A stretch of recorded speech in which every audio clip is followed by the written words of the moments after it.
As mentioned previously, Jamie was a huge talker. He was also a huge reader.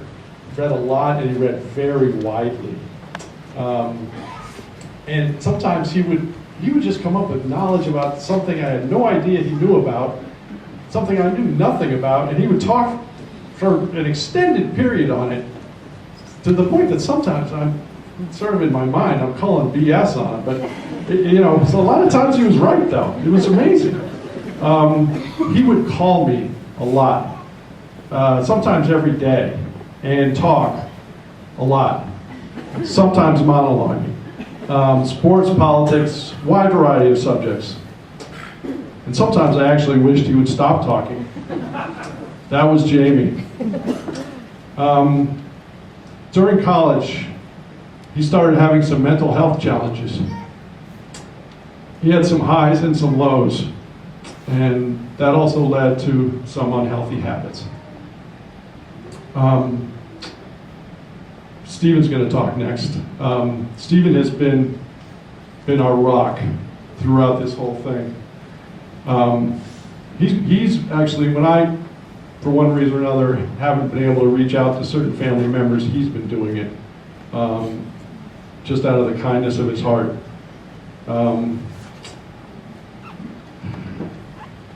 I've never known a finer person.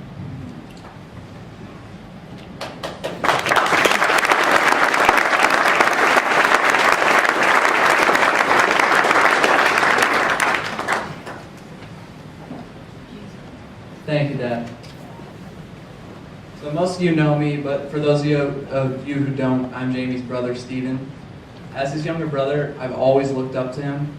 I truly idolized him for the first 10 to 15 years of my life.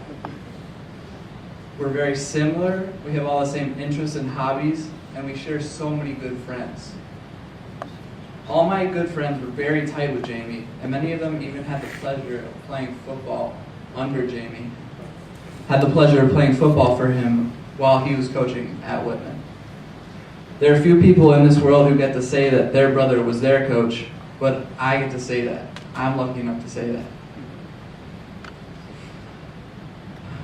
He was my coach my senior year of high school.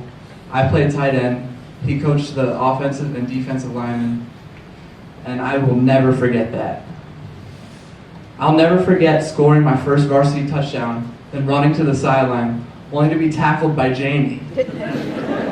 He was so happy that his embrace took us literally onto the turf. Then my dad was right there too, taking statistics, and he was he was right there with us. The bond we have is hard to describe.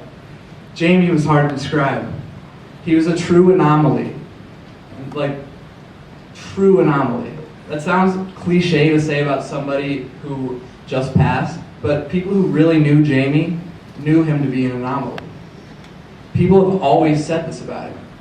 It's a fact. Jamie and I were one and the same. We shared everything. This was his tie. These were his shoes.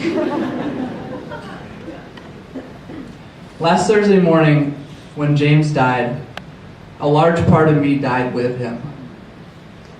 But a large part of Jamie Werner is still alive and well within me. Thank you.